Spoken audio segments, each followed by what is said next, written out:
Party അങ്ങനെ നടപടി എടുത്ത ഒരു ചരിത്രമില്ല. അത് അദ്ദേഹത്തോട് ചോദിക്കണം, എനിക്കറിയില്ല. പാർട്ടി അങ്ങനെ കമ്മീഷനെ വെക്കുമോ? നിങ്ങൾക്ക് തന്നെ അറിയാമല്ലോ. കോൺഗ്രസ് പാർട്ടി അങ്ങനെ കമ്മീഷനെ വെക്കുമോ, കോടതി വെക്കുമോ എന്ന് ചെയ്തിട്ടില്ലല്ലോ.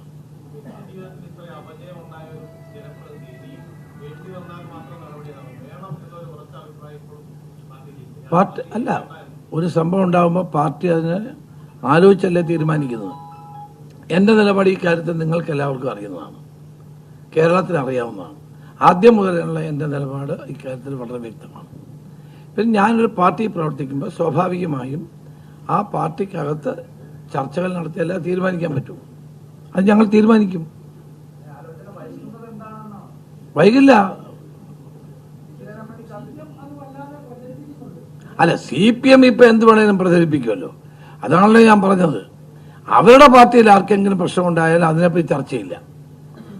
അത് അവരെയെല്ലാം വെള്ളപൂശുന്നു. തീവ്രത അളന്നിട്ട് അതിന് അടിസ്ഥാനത്തിൽ അവർക്ക് എല്ലാവർക്കും ഗുഡ് സർട്ടിഫിക്കറ്റ് കൊടുക്കുന്നു. ഞങ്ങൾ അങ്ങനെ ചെയ്തില്ലല്ലോ.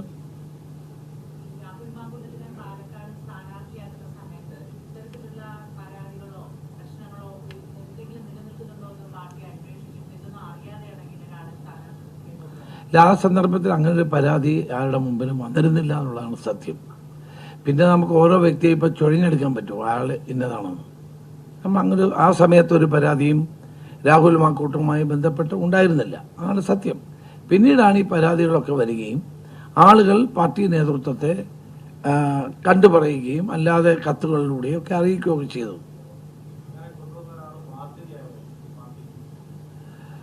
അല്ല, അത് ഇപ്പം ജനങ്ങൾ വിലയിരുത്തട്ടെ.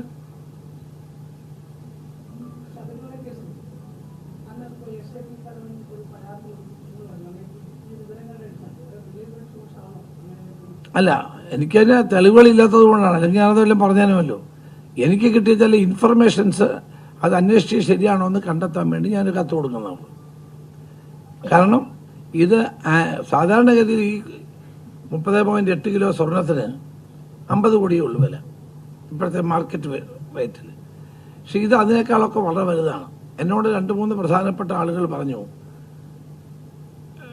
കോസ്റ്റ്, അതിൻ്റെ പ്രൈസ് തന്നെ ഒരു 500 കോടിയിലധികം വരുമെന്നാണ് ആൻറ്റിക്സ് ആവുമ്പോൾ. അതെല്ലാം അവർ അന്വേഷിക്കട്ടെ. വെങ്കടേഷ് നല്ല ഉദ്യോഗസ്ഥനാണ്. ഞാൻ ആഭ്യന്തരമന്ത്രി ആയിരുന്നപ്പോൾ എന്നോടൊപ്പം പ്രവർത്തിച്ച ആളാണ്, സമർത്ഥനായ ഉദ്യോഗസ്ഥൻ. CBI നേരത്തെ ഉണ്ടായിരുന്നതാണ്. അപ്പോൾ അദ്ദേഹം അന്വേഷിക്കട്ടെ.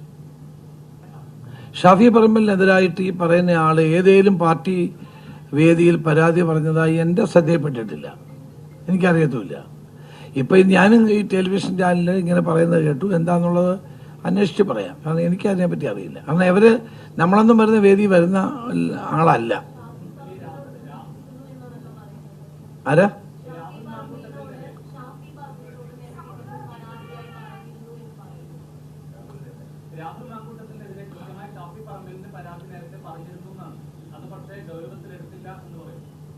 അല്ല, എനിക്കതിനെപ്പറ്റി അറിയില്ല. നമ്മളൊക്കെ പോകുന്ന പാർട്ടി ഫോറങ്ങളിലൊന്നും ഈ പറയുന്ന ആള് വരാറുള്ളതല്ല. അപ്പം അതിന് മറുപടി പറയേണ്ട ഷാഫിയാണ്, എനിക്കറിയത്തില്ല.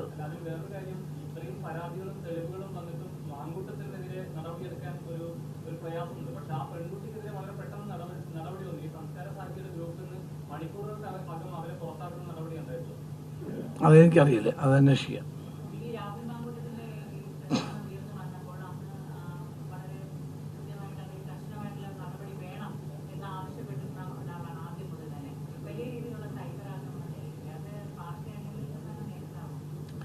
എനിക്കത് പ്രശ്നമില്ലാത്ത ആളാണ്. ഞാൻ കുറേ കാലമായിട്ട് അനുഭവിച്ചുകൊണ്ടിരിക്കുന്നതുകൊണ്ട്. നേരത്തെ എനിക്കെതിരായിട്ട് CPM ആയിരുന്നു ഏറ്റവും കൂടുതൽ ആക്രമണം നടത്തിക്കൊണ്ടിരുന്നത്. ഇപ്പം ഈ ഇഷ്യൂ വന്നപ്പം നമ്മുടെ ആളുകൾ നമ്മളെ ആക്രമിച്ചിട്ടുണ്ട്. അതൊക്കെ ഉണ്ടായാലും വലിയ ഗൗരവത്തിൽ ഞാൻ എടുക്കാറില്ല.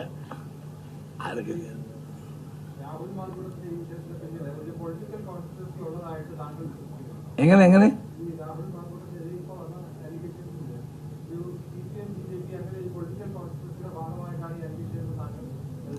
അല്ല, ഈ കേസ് ഇപ്പോൾ അന്വേഷണത്തിലല്ലേ. അപ്പം അതൊരു പ്രിമച്യൂറാണ് ഞാനൊരു അഭിപ്രായം പറയുന്നത്. Let the law take its own course. അന്വേഷണം നടക്കട്ടെ. അപ്പോൾ അതിനകത്ത് എല്ലാ വശങ്ങളും വരുമല്ലോ. Is there any conspiracy angle in that എന്നൊക്കെ ഉള്ളത് അന്വേഷണത്തിലൂടെ പുറത്തു വരട്ടെ.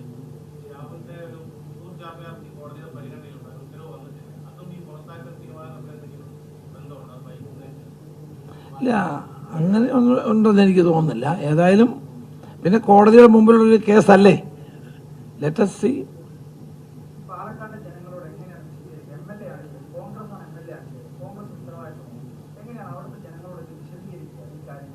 അവിടുത്തെ ജനങ്ങൾക്ക് ഒരു പ്രശ്നമില്ല, അവർക്ക് ബോധ്യമുണ്ട്. ഞാൻ പാലക്കാട്ടുണ്ടായിരുന്നു, അവർക്ക് ബോധ്യമുണ്ട്. ഞങ്ങൾ പാർട്ടിയെ സസ്പെൻഡ് ചെയ്തു, പാർട്ടിയിലില്ല, പാർട്ടിയുടെ ഔദ്യോഗിക പരിപാടി പങ്കെടുക്കുന്നില്ല.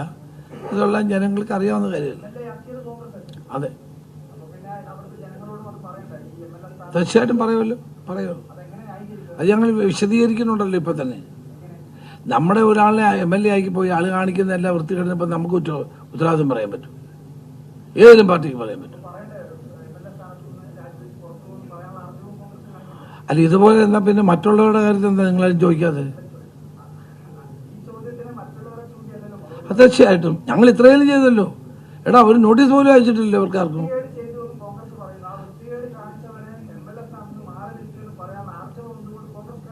അപ്പൊ തൽക്കാലം അതില്ല, മറ്റവരുടെ കൂടെ കഴിയട്ടെ. CPMന്റെ MLA-മാരോട് തന്നെ രാജിവെക്കട്ടെ, എന്നിട്ട് നമുക്ക് ചെയ്യാം. അത് നോക്കാം നമുക്ക്.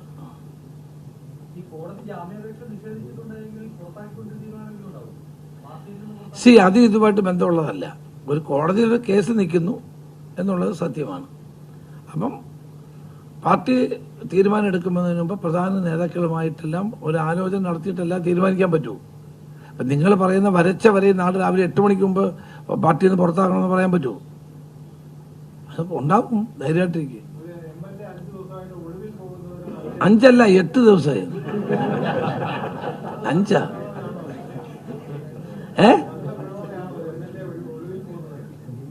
MLA ഒരിക്കലുമല്ല.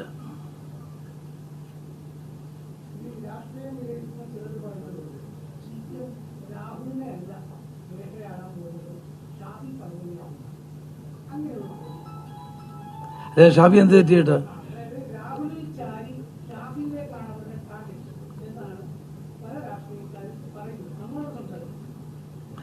എന്നോടാരും പറഞ്ഞത് എനിക്കറിയില്ല.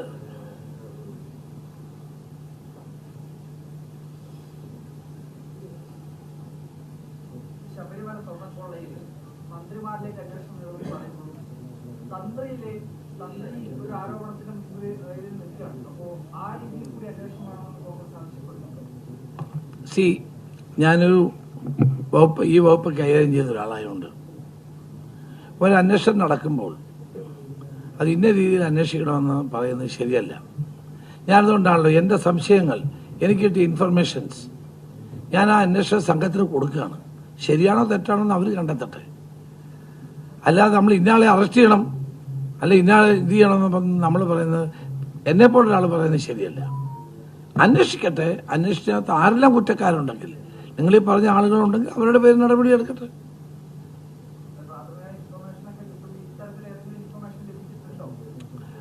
ഏത് കാര്യത്തിലാ? ഇല്ല, എനിക്കറിയില്ല. പത്മകുമാർ ദൈവതുല്യനായ ഒരാളാണെന്ന് പറഞ്ഞു, ഇനി അതാരാന്ന് കണ്ടുപിടിക്കണം.